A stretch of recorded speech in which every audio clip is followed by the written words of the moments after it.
ഒരു ഭാഗത്ത് ഇസ്ലാമിൽ ഇത് നല്ലതാണെന്ന് പറയുമ്പോൾ നിങ്ങളെപ്പോലെയല്ല, ഫൈസൽ മൗലവിനെ എനിക്ക് നന്നായിട്ട് അറിയാം.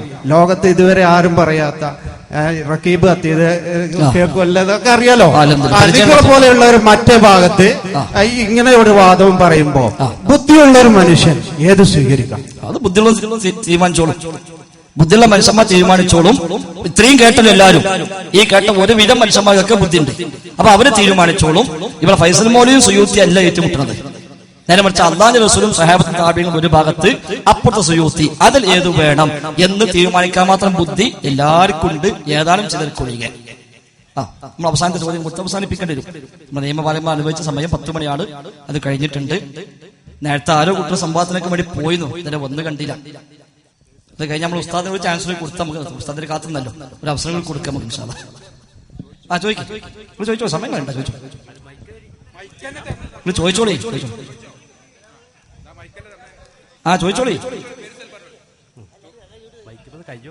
ചോദിച്ചോളി.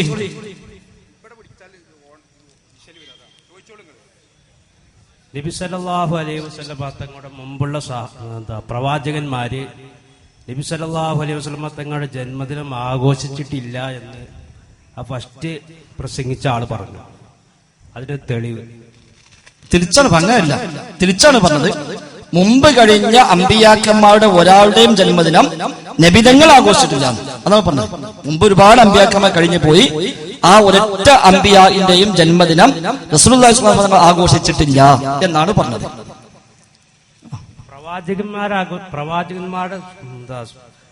പ്രവാചകന്മാരുടെ പിന്നെ അനന്തരാവകാശികൾ ആഘോഷിച്ചില്ല എന്ന് പറഞ്ഞത്. എങ്ങനെ? പ്രവാചകന്മാരുടെ അന്നത്തെ പ്രവാചകന്മാരുടെ കൂടെയുള്ള ആളുകൾ ആഘോഷിച്ചിട്ടില്ല എന്നാണ് പറഞ്ഞത്. അങ്ങനെ പറഞ്ഞോ? ഉദ്ദേശിച്ചതാണ് പ്രവാചകന്മാരുടെ അധ്യാപനമില്ല. മറ്റതുണ്ട്, ഇപ്പൊ ഈസാ നബി ആഘോഷിക്കുന്നുണ്ട്. ആര്? ക്രിസ്ത്യാനികള്. ഈസാ നബി ഉയർത്തപ്പെട്ടതിനു ശേഷം 300 കൊല്ലം കഴിഞ്ഞിട്ടാണ് ക്രിസ്ത്യാനികൾ തുടങ്ങിയത്. മുഹമ്മദ് നബി വഫാത്തായതിനു ശേഷം 300 കൊല്ലം കഴിഞ്ഞിട്ടാണ് ഷിയാക്കൾ തുടങ്ങിയത്. അപ്പൊ അങ്ങനെ പിൽക്കാലത്ത് വന്നിട്ടുണ്ട് എന്നല്ലാതെ ആ നബി അങ്ങനെ പഠിപ്പിച്ചതായി ഖുർആൻ പറഞ്ഞില്ല. അപ്പൊ ഓരോ അമ്പിയാക്കന്മാരും എന്തൊക്കെ ചെയ്തുവെന്ന് ഖുർആനോ ഹദീസോ പറഞ്ഞെങ്കിലേ നമുക്കറിയുള്ളൂ. അവരാരും അങ്ങനെ ജന്മദിനം ആഘോഷിച്ചതുമായി ബന്ധപ്പെട്ട ഒന്നുമില്ല. ആ അമ്പിയാക്കന്മാർ ജന്മദിനം ആഘോഷിക്കാൻ നമ്മളെ ഹബീബ് നമ്മളോട്ട് പഠിപ്പിച്ചിട്ടുമില്ല, നബിയും സഹാബത്തും അങ്ങോട്ട് ആഘോഷിച്ചിട്ടുമില്ല എന്നാണ് പറഞ്ഞതിന് ചുരുക്കി. വാക്കിന് വല്ലാൻ പറ്റും പറ്റെങ്കിൽ അത് ശരിയല്ല, തിരുത്തി മനസ്സിലാക്കുക. തുടങ്ങിയ ഉസ്താദിന്റെ സമാപനം. അൽഹംദുലില്ലാഹ്. കുല്ലു ബിദ്അത്തും ദലാല, എല്ലാ ബിദ്അത്തും ദലാലത്താണ്. കുല്ലു ദലാലത്തും ഫിന്നാർ എന്നാണ് ഹദീസ്. എല്ലാ ദലാലത്തും നരകത്തിലാണ്. അപ്പോൾ ഈ കാണുന്ന നമ്മളെ വസ്ത്രങ്ങളും പള്ളികളും മൊബൈലുകളും ഫോണുകളും ഈ പുതിയതായ എല്ലാ കാര്യങ്ങളും ഇക്കാണുന്ന ഒരാഡംബരങ്ങളും നബി സല്ലല്ലാഹു അലൈഹി വസല്ലം തങ്ങളുടെയോ സഹാബത്തിന്റെയോ കാലത്തുണ്ടായിട്ടില്ല. അപ്പൊ അത് ബിദ്അത്തായിട്ട് പറഞ്ഞുകൂടെ? അങ്ങനെ പറഞ്ഞുകൂടാ. നല്ല ചോദ്യം, നല്ല ലക്ഷ്യമുണ്ടോ? പറഞ്ഞുതരാം. ശരി, ലക്ഷ്യമുണ്ട്. അത് ബിദ്അത്ത് എന്ന് പറഞ്ഞാൽ തന്നെ എന്താണ് ബിദ്അത്ത് എന്നുള്ളതിന് മുൻഗാമികളായ പണ്ഡിതന്മാർ മുഴുവൻ നൽകിയ വിശദീകരണം എന്താണ് ബിദ്അത്ത് എന്ന് അവരൊക്കെ പരിചയപ്പെടുത്തിയിട്ടുണ്ട്. അതിൽ അവരൊക്കെ പറഞ്ഞത് അള്ളാഹുവിനുള്ള ഇബാദത്തിന്റെ ഭാഗമായി കടന്നു വരുന്നത് എന്നാണ്. ഉദാഹരണം, അൽ ബിദ്അത്തു ത്വരീഖത്തുൻ ഫിദ്ദീനി മുഖ്തറഅ, ദീനിൽ ഉണ്ടാക്കപ്പെടുന്ന പുതിയ വഴികൾ, ദീനിൽ ഉണ്ടാക്കപ്പെടുന്ന പുതിയ വഴികൾ, തുലാഹി അശ്ശറഇയ്യ, മതനിയമങ്ങളോട് സാദൃശ്യപ്പെട്ടുകൊണ്ട്, യുഖ്സദു ബിസ്സുലൂകി അലൈഹാ അൽ മുബാലഗതു ഫി തഅബ്ബുദി ലില്ലാഹി സുബ്ഹാനഹു, അള്ളാഹുവിനുള്ള ഇബാദത്തിൽ അധികരിപ്പിക്കാൻ ഉദ്ദേശിച്ചുകൊണ്ട് കൊണ്ടുവരുന്നത്, അതാണ് ബിദ്അത്ത്. ഇപ്പൊ ദീനിന്റെ ഭാഗമായി, ഇബാദത്തിന്റെ ഭാഗമായി, അള്ളാഹ്ക്കുള്ള പുണ്യകർമ്മത്തിന്റെ ഭാഗമായി പുതുതായി കൊണ്ടുവരപ്പെടുന്ന വഴികൾക്കാണ് ബിദ്അത്ത് എന്ന് പറയുക. ആ അർത്ഥത്തിലാണ് കുല്ലു ബിദ്അത്തിൻ വലാല. എന്നാൽ ഭാഷാപരമായി പുതിയ എല്ലാത്തിനും പറയാം, പുതിയ എല്ലാത്തിനും. അത് പുതിയ വണ്ടിക്ക് ബിദ്അത്ത് പറയാ, പുതിയ വീടിന് ബിദ്അത്ത് എന്ന് പറയാ, നമ്മളെ പുതിയ ഒരു ബിൽഡിംഗ് ഉണ്ടാക്കിയ ബിദ്അത്ത് എന്ന് പറയാ, ഈ മൈക്കിന് ബിദ്അത്ത് എന്ന് പറയാ. അത് അറബി ഭാഷ പ്രകാരം. മതത്തിൽ ബിദ്അത്ത്, കുല്ലു ബിദ്അത്തിൻ വലാല എന്ന് പറഞ്ഞ ബിദ്അത്ത് ശരീഅത്തിലേക്ക്, മതത്തിലേക്ക് കൂട്ടിച്ചേർക്കപ്പെടുന്ന ബിദ്അത്തുകളെയാണ് ഉദ്ദേശിക്കപ്പെട്ടത്. 7-ാം നൂറ്റാണ്ടിൽ ജീവിച്ച ഇമാം ഷാത്തിബി റഹിമഹുല്ലാഹ് അദ്ദേഹം അൽ ഇഅ്തിസാം എന്ന ഗ്രന്ഥത്തിൽ പറഞ്ഞ നിർവചനമാണ് ഞാനിവിടെ പറഞ്ഞത്. ഉപചോദ്യം ഉണ്ടോ? ഉസ്താദിനൊരു ഉപചോദ്യം. ഖുർആൻ കൊണ്ടും ഹദീസ് കൊണ്ടും സ്ഥിരപ്പെടുത്തുന്ന യുക്തി കൊണ്ട് പറഞ്ഞത് കൊണ്ടായില്ല. അല്ലാഹു അങ്ങനെ പറയാൻ പാടില്ല, എന്റെ യുക്തിയല്ല.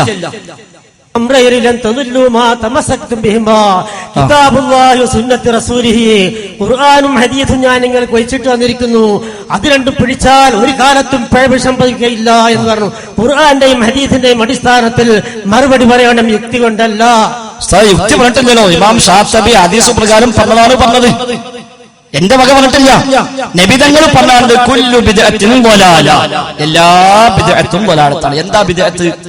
പുതിയ വസ്ത്രം വാങ്ങൽ എന്നല്ലല്ലോ, പുതിയ വണ്ടി വാങ്ങൽ എന്നല്ലല്ലോ, പുതിയ വീടുണ്ടാക്കൽ എന്നല്ലല്ലോ. പിന്നെ ഏതാ? മൻ അഹ്ദസ ഫീ അംരിനാ ഹാദാ, നമ്മുടെ ഈ മതകാര്യത്തിൽ ആരെങ്കിലും പുതുതായി കൊണ്ടുവന്നാൽ, ദുന്യാവിന്റെ കാര്യത്തിലല്ല. അത് നബി തങ്ങൾ പറഞ്ഞു, അൻതും അഅലമു ബി ഉമുരി ദുന്യാക്കും, ദുന്യാവിന്റെ കാര്യം നിങ്ങൾക്കാണ് കൂടുതൽ അറിയുക. അത് നബി നമുക്ക് വിശാലമാക്കി തന്നു. ദുന്യാവിന്റെ കാര്യം നബി തങ്ങൾ നമ്മൾ പൂർത്തിയാക്കി പഠിപ്പിച്ചിട്ടില്ല, ദീനിന്റെ കാര്യമാണ് പഠിപ്പിച്ചത്. അപ്പോ മൻ അഹ്ദസ ഫീ അംരിനാ ഹാദാ, നമ്മുടെ ഈ മതകാര്യത്തിൽ ഇല്ലാത്ത ഒന്ന് ആരെങ്കിലും പുതുതായി കൊണ്ടുവന്നാൽ അതാണ് അഹ്ദസ. വകുല്ലു മുഹ്ദസത്തിൻ ബിദ്അ, നബി തന്നെ പറഞ്ഞു മുഹ്ദസത്താണ് ബിദ്അത്ത്. ഏതാ മുഹ്ദസത്ത്? മൻ അഹ്ദസ ഫീ അംരിനാ, ആ അഹ്ദസാണ് മുഹ്ദസത്ത്, അതാണ് ബിദ്അത്ത്. ആ ബിദ്അത്താണ് വഴികേട് എന്ന് ഹദീസ് കൊണ്ട് തന്നെ വ്യക്തമാകുന്നു. ദുന്യാവിന്റെ കാര്യം പഠിപ്പിക്കാനല്ല നബി തങ്ങൾ വന്നത്, ദീനിന്റെ കാര്യം പഠിപ്പിക്കാനാണ്. അത് മുഴുവൻ പൂർത്തിയാക്കി, അൽയൗമ അക്മൽതു ലക്കും ദീനക്കും, നിങ്ങൾ ദീൻ നിങ്ങൾക്ക് പൂർത്തിയാക്കി. ആ പൂർത്തിയാക്കിയ ദീനിൽ ഇല്ലാത്ത ഒന്ന് പിന്നെ ആര് കൊണ്ടുവരുന്നുവോ അതാണ് ബിദ്അത്ത്. അതെല്ലാം വഴികേടാണ്, അതെല്ലാം നരകത്തിലേക്കുമാണ് റസൂലുള്ളാഹി സ്വല്ലല്ലാഹു അലൈഹി വസല്ലം തങ്ങൾ. ഈസാ നബി അലൈഹി സ്വലാമിന്റെ സമുദായം ഈസാ നബി അലൈഹി സ്വലാമിന്റെ ജന്മദിനം ആഘോഷിച്ചിരുന്നു. അതിൽ നിന്ന് കടമെടുത്തിട്ടാണ് ഇപ്പോൾ ജന്മദിനം ആഘോഷിക്കുന്നത് എന്ന് ആ രണ്ടാമത് പ്രസംഗിച്ച ആള് പറഞ്ഞു. അത് എവിടെയാണ് അത് പറഞ്ഞിട്ടുള്ളത്? ചരിത്രത്തിൽ രേഖപ്പെടുത്തപ്പെട്ടിട്ടുണ്ട്, ചരിത്രം എഴുതിയ പണ്ഡിതന്മാരൊക്കെ രേഖപ്പെടുത്തിയിട്ടുണ്ട്. അതുപോലെ നേരത്തെ പറഞ്ഞ ഇമാം മുലാഹാത്തുൽ നസ്വാറ, നസ്വാറാക്കളോട് സാദൃശ്യപ്പെട്ടുകൊണ്ടാണ് ഇത് കയറി വന്നത്.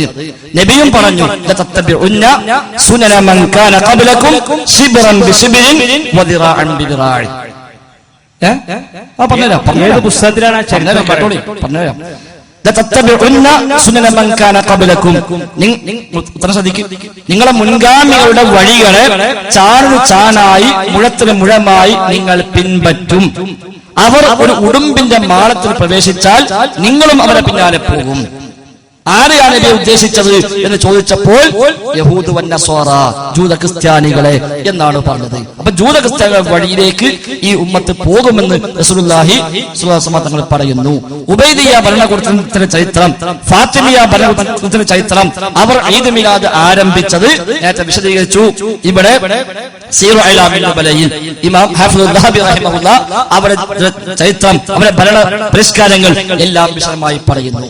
അൽബിദായത്തുൽ ഇത് തുടക്കം പരാമർശിക്കുന്നുണ്ട്, ശേഷമുള്ള ചരിത്ര ഗ്രന്ഥങ്ങളിൽ ഇത് തുടക്കം പരാമർശിക്കുന്നുണ്ട്. അവിടെ എവിടെയും അവരാരും നബിയുടെയോ സ്വഹാബത്തിലെയോ മാതൃക തെളിവായി എടുത്തു കാണിച്ചിട്ടില്ല.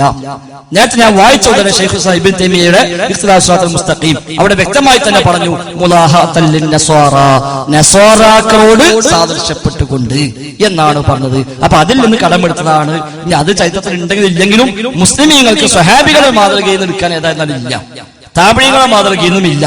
പിന്നെ ജന്മദിനാഘോഷം ലോകത്ത് പരിചയമുള്ളത് ക്രിസ്ത്യാനിയാക്കാണ്. അനി എവിടെയും ചരിത്രത്തിൽ ഇല്ല വിചാരിക്കുക, എന്നാൽ പോലും ജന്മദിനാഘോഷം പരിചയമുള്ളത് ക്രിസ്ത്യാനികൾക്കാണ്. ആ ക്രിസ്ത്യാനികളുടെ വഴിയാണ്, മുസ്ലിമീങ്ങളുടെ വഴിയല്ല. സ്വഹാബിമാൻ താപഴീങ്ങളും അത് മാതൃക കാണിച്ചിട്ടില്ല. അപ്പൊ ഏതായാലും അൽഹംദുലില്ലാഹ് ഒരുപാട് വിഷയങ്ങൾ ചർച്ചയ്ക്ക് വന്നു, സംവാദ വെല്ലുവിളിയും വന്നു. ഞാൻ സൂചിപ്പിച്ച പോലെ സംവാദങ്ങൾ എമ്പാടും പ്രസ്ഥാനം നടത്തിയിട്ടുണ്ട്. ഈ വക വിഷയത്തിൽ പോലും നബിദിനാഘോഷവുമായി ബന്ധപ്പെട്ട് ഇവിടെ ആറ്റൂരിൽ സംവാദം നടന്നിട്ടുണ്ട്. സീഡ് ഞങ്ങൾക്ക് ലഭ്യമാണ്. മൗലിദ് കിതാബിൽ വന്ന ആദം നബിയെ കൊണ്ട് മുഹമ്മദ് നബി തവസ്സുലാക്കി എന്ന വിഷയത്തിൽ മാത്രം ചാവക്കാട് വെച്ച് ഒരു സംവാദം നടന്നിട്ടുണ്ട്. സീഡ് ലഭ്യമാണ്. ഇസ്തിഗാസ വിഷയത്തിൽ ധാരാളം സംവാദങ്ങൾ നടന്നു. ഇക്കഴിഞ്ഞ 10-ാം തീയതി പൊന്നാനിയിൽ വെച്ച് സംവാദം നടന്നു. ഞങ്ങൾ ആരും പോകേണ്ടി വന്നില്ല. അതിനേക്കാൾ ജൂനിയറായ പ്രവർത്തകന്മാർ പോയിട്ടാണ് അത് നടത്തിയത്. അതും ആ നിലക്ക് നമുക്കത് പറയാവുന്ന ഒന്നാണ്. ഇങ്ങനെ ഈ രംഗത്ത് ധാരാളം മാതൃകകൾ മുമ്പ് ഉണ്ടായിട്ടുണ്ട്. ഇനിയും ഇൻഷാ അല്ലാഹ് അതിൽ ഒരു പ്രയാസവുമില്ല. നേരത്തെ പറഞ്ഞ പോലെ അതിനൊന്നും ഒരു നട്ടൽ നമുക്ക് ആവശ്യമില്ല, അല്ലെങ്കിൽ തന്നെ തെളിയിക്കാൻ പറ്റിയ ഒന്നാണ്. ഏതായിരുന്നാലും ഒരു വാശിക്കപ്പുറത്ത്, തോൽപ്പിക്കാനും ജയിക്കാനുമുള്ള താല്പര്യങ്ങൾക്കപ്പുറത്ത് അല്ലാഹുവിന്റെ ദീന് നിഷ്പക്ഷമായി പഠിക്കണമെന്നും അതിലെന്താണോ ഉള്ളത് അത് ജീവിതത്തിൽ പാലിക്കണമെന്നുമുള്ള മനസ്സാണ് നമുക്കുണ്ടാവേണ്ടത് എന്ന് മാത്രം സൂചിപ്പിക്കുകയാണ്. എന്തൊക്കെ പറഞ്ഞാലും ഇന്നല്ലെങ്കിൽ നാളെ നമ്മൾ മരിക്കാനുള്ളവരാണ്. അതുകൊണ്ട് അത് മറക്കാതിരിക്കുക എന്ന് മാത്രം സൂചിപ്പിക്കുന്നു. ഇൻഷാ അല്ലാഹ് ഫത്ഹുൽ കുമരിയുടെ ഒരു സമാപന സംസാരത്തോടു കൂടി നമുക്ക് അവസാനിപ്പിക്കാം. അസ്സലാമു അലൈക്കും വറഹ്മത്തുള്ളാഹി. അസ്സലാമു അലൈക്കും വറഹ്മത്തുള്ളാഹി വബറകാതുഹു. പ്രിയമുള്ള സഹോദരന്മാരെ, അള്ളാഹുവിന്റെ മഹത്തായ തൗഫീഖ് കൊണ്ട് നബിദിനാഘോഷവുമായി ബന്ധപ്പെട്ട കാര്യങ്ങൾ ബിദ്അത്താണ് എന്നും നബി സല്ലല്ലാഹു അലൈഹി വസല്ലമയെ സ്നേഹിക്കലും ആ പ്രവാചകൻ സല്ലല്ലാഹു അലൈഹി വസല്ലമയെ പിൻപറ്റലും ഒരു മുസ്ലിമിനെ സംബന്ധിച്ചിടത്തോളം അനിവാര്യമായ കാര്യമാണ് എന്നും, എന്നാൽ അതിന്റെ ഭാഗമായി ഇന്ന് സമൂഹത്തിൽ നടന്നുകൊണ്ടിരിക്കുന്ന കാര്യങ്ങൾക്ക് ഇസ്ലാമികമായി യാതൊരു അടിസ്ഥാനവും ഇല്ല എന്നും ഇവിടെ വിശദീകരിച്ചു കഴിഞ്ഞു. നമ്മളെ സംബന്ധിച്ചിടത്തോളം ഇത്തരം കാര്യങ്ങൾ ഇവിടെ പഠിപ്പിക്കുന്നത് ഭൗതികമായ എന്തെങ്കിലും ലാഭങ്ങൾ ആഗ്രഹിച്ചുകൊണ്ടല്ല, ആരിൽ നിന്നും എന്തെങ്കിലും ഇതിന്റെ പേരിൽ പ്രത്യേകിച്ച് ഉണ്ടാക്കണമെന്നോ ആരെങ്കിലും ചൂഷണം ചെയ്യണമെന്നോ ഉള്ള ലക്ഷ്യത്തോടു കൂടിയും അല്ല. നേരെ മറിച്ച് നമ്മളെല്ലാം മരിച്ചു പോകാനുള്ളവരാണ്. നമ്മളെല്ലാവരും അള്ളാഹുവിന്റെ കോടതിയിൽ ഹാജരാകാനുള്ളവരാണ്. അള്ളാഹുവിന്റെ മുമ്പിൽ നമ്മൾ ഹാജരാക്കപ്പെടുമ്പോ നമ്മൾ ചെയ്ത കർമ്മങ്ങളെ സംബന്ധിച്ച് അള്ളാഹു സുബ്ഹാനഹു വ തആല ചോദ്യം ചെയ്യുമ്പോ അള്ളാഹുവോട് നമ്മൾ റബ്ബേ, ഞാൻ എനിക്ക് ഇഷ്ടമുള്ളതെല്ലാം ചെയ്തു, എനിക്ക് ഇഷ്ടമുള്ളതെല്ലാം വിശ്വസിച്ചു, ഞാൻ എനിക്ക് തോന്നിയതുപോലെ ജീവിച്ചു എന്ന് പറഞ്ഞാൽ ഒരിക്കലും നാളെ ആ റബ്ബിന്റെ കോടതിയിൽ രക്ഷപ്പെടാൻ സാധ്യമല്ല. നമ്മുടെ ഈ ലോകത്തോടുള്ള വേർപാടോടുകൂടി നമ്മളെല്ലാവരും തനിച്ചാകാൻ പോവുകയാണ്. നമ്മുടെ മരണ സന്ദർഭത്തിലും മയ്യിത്തുകട്ടിൽ നമ്മൾ ഏറ്റിക്കൊണ്ടു പോകുമ്പോഴും ഖബറിൽ നമ്മളെ കൊണ്ടുപോയി വെച്ചാലും പരലോകത്ത് നമ്മൾ എത്തിയാലും എല്ലാം നമ്മൾ തനിച്ചാണ്. നമ്മളെ പിന്താങ്ങാൻ, നമ്മളെ പിന്തുണക്കാൻ, നമ്മളെ പറഞ്ഞയക്കാൻ, നമുക്ക് പ്രോത്സാഹനം നൽകാൻ ആരും കൂടെ ഉണ്ടാവാത്ത ഒരു ദിവസമാണ് നാളത്തെ പരലോകം. എല്ലാവരും തനിച്ചാ റബ്ബിന്റെ കോടതിയിൽ വരിക എന്ന് മാത്രമല്ല, നരകത്തിലേക്ക് തിന്മകളാൽ പ്രവേശിപ്പിക്കപ്പെടുമ്പോ, അതിലേക്ക് വലിച്ചെറിയപ്പെടുമ്പോ അവിടെയും നമ്മൾക്ക് വേണ്ടി തടയിടാനോ നമുക്ക് വേണ്ടി തടുക്കാനോ രക്ഷപ്പെടുത്താനോ ആരുമില്ല. നരകത്തിലേക്ക് പ്രവേശിച്ചു കഴിഞ്ഞാൽ ആ നരകത്തിലെ ഒരു രംഗം വിശുദ്ധ ഖുർആൻ പഠിപ്പിക്കുന്നുണ്ട്. അതുകൂടി പറഞ്ഞ് ഞാൻ അവസാനിപ്പിക്കാം. യൗമ തുഖല്ലബു വുജൂഹുഹും ഫിന്നാർ. നരകത്തിലിട്ടുകൊണ്ട് ചില ആളുകളുടെ മുഖം അങ്ങോട്ടും ഇങ്ങോട്ടും വലിച്ചുകൊണ്ടിരിക്കും. യഖൂലൂന, അവർ പറയും, യാ ലൈതനാ അതഅന അല്ലാഹ വ അതഅന റസൂല. ഞങ്ങൾ അല്ലാഹുവിനെ അനുസരിച്ചിരുന്നെങ്കിൽ, ഞങ്ങൾ പ്രവാചകനെ അനുസരിച്ചിരുന്നെങ്കിൽ, അങ്ങനെ ഞങ്ങൾ ജീവിതം നയിച്ചിരുന്നെങ്കിൽ എത്ര നന്നായിരുന്നു എന്ന് നരകശിക്ഷ അനുഭവിക്കുന്ന ആളുകൾ പറയുക തന്നെ ചെയ്യും. വഖാലൂ റബ്ബനാ ഇന്നാ അതഅനാ സാദതനാ വകുബറാഅനാ ഫദല്ലൂന സബീല. റബ്ബേ, ഞങ്ങൾ ഞങ്ങളുടെ നേതാക്കന്മാരെ അനുസരിച്ചു പോയി, ഞങ്ങൾ ഞങ്ങളുടെ സാദാത്യങ്ങൾ അനുസരിച്ചു പോയി. അവർ പറഞ്ഞ നന്മയോ തിന്മയോ ഞങ്ങൾ വേർതിരിച്ചില്ല, ശരിയോ തെറ്റോ എന്ന് ഞങ്ങൾ പരിശോധിച്ചില്ല. ഉസ്താദുമാരല്ലേ, സയ്യിദന്മാരല്ലേ, കബീറുകളായ വലിയ വലിയ ആളുകളല്ലേ എന്നത് വിചാരിച്ചുകൊണ്ട് അവർ പറഞ്ഞ പോലെ ഞങ്ങൾ ജീവിച്ചു. റബ്ബനാ ഇന്നാ അതഅനാ സാദതനാ വകുബറാഅനാ. ഞങ്ങളുടെ സാദാത്യങ്ങൾ അനുസരിച്ചു പോയി. ഫദല്ലൂന സബീല. റബ്ബേ, ഞങ്ങൾ അവർ വഴിപഠിപ്പിച്ചു. അതുകൊണ്ട് റബ്ബനാ ആതിഹിം ളിഅഫൈനി മിനൽ അദാബി വൽഅൻഹും ലഅനൻ കബീറ. പടച്ചവനെ, ആ സാദാത്യങ്ങൾക്ക് ഞങ്ങളെ വഴിപഠിപ്പിച്ച പണ്ഡിതന്മാരെ, ഞങ്ങളെ വഴിപഠിപ്പിച്ച നേതാക്കന്മാരെ ശപിക്കണേ റബ്ബേ, അവർക്ക് നീ ഇരട്ടി ശിക്ഷ കൊടുക്കണേ റബ്ബേ എന്ന് പറഞ്ഞുകൊണ്ട് നാളെ നരകത്തിൽ വിലപിക്കുന്ന ഒരു രംഗം വരാനുണ്ട്. അത് ആലോചിച്ചുകൊണ്ട് ദീന് പഠിക്കുക, പ്രമാണം പഠിക്കുക, സ്വഹാബത്ത് സ്വീകരിച്ച വിശ്വാസത്തിലേക്ക് മടങ്ങുക. അതാണ് സ്വർഗത്തിലേക്കുള്ള മാർഗം, അതാണ് സ്വർഗത്തിലേക്കുള്ള വഴി എന്ന് മാത്രം സൂചിപ്പിച്ചുകൊണ്ട് അവസാനിപ്പിക്കുകയാണ്. സഹോദരന്മാരെ, നമ്മുടെ പെരിന്തൽമണ്ണ പള്ളിയിൽ എല്ലാ വ്യാഴാഴ്ചയും മഗ്രിബിന് ശേഷം ഖുർആൻ ഹദീസ് ലേണിംഗ് സ്കൂൾ നടക്കുന്നുണ്ട്. എല്ലാ ചൊവ്വാഴ്ചയും മഗ്രിബിക്ക് ശേഷം കിതാബ് തൗഹീദിന്റെ ദർസ് നടക്കുന്നുണ്ട്. അതുപോലെ എല്ലാ ബുധനാഴ്ചകളിലും രാവിലെ സുബഹിക്ക് ശേഷം റിയാദു സ്വാലിഹിന്റെ ക്ലാസ് നടക്കുന്നുണ്ട്.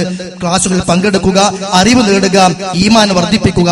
അതേപോലെ തന്നെ ഈ വരുന്ന 10-ാം തീയതി ജനുവരി 10-ന് വടക്കേക്കാട് വെച്ചുകൊണ്ട് ഷബീർ മദീനി, അബ്ദുൽ ലത്തീഫ് സുല്ലമി, ശിഹാബ് ഡക്കര, ടി കെ അഷ്റഫ്, ഹുസൈൻ സലഫി തുടങ്ങിയവർ പങ്കെടുക്കുന്ന ഒരു പ്രോഗ്രാം ഉണ്ട്. എല്ലാ സഹോദരങ്ങളെയും ക്ഷണിക്കുകയാണ്.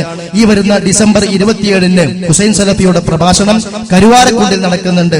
എല്ലാ സ്ഥലങ്ങളിലേക്കും വരാൻ എല്ലാ സഹോദരന്മാരെയും സ്നേഹപൂർവ്വം ക്ഷണിച്ചുകൊണ്ട് അള്ളാഹുവിന്റെ ദീൻ പഠിക്കണം, അറിയണം, അതനുസരിച്ച് ജീവിക്കണം എന്ന് ഉപദേശിച്ചുകൊണ്ട് അവസാനിപ്പിക്കുന്നു. റബ്ബനാ തഖബ്ബൽ മിന്നാ ഇന്നക അൻതസ് സമീഉൽ അലീം വതുബ് അലൈനാ ഇന്നക അൻതത് തവ്വാബുർ റഹീം വഗ്ഫിർ ലനാ യാ ഗാഫിറൽ മുദ്നിബീൻ വസല്ലല്ലാഹു അലാ നബിയ്യിനാ മുഹമ്മദിൻ വഅലാ ആലിഹി വസഹബിഹി വസല്ലമ തസ്ലീമൻ കസീറാ.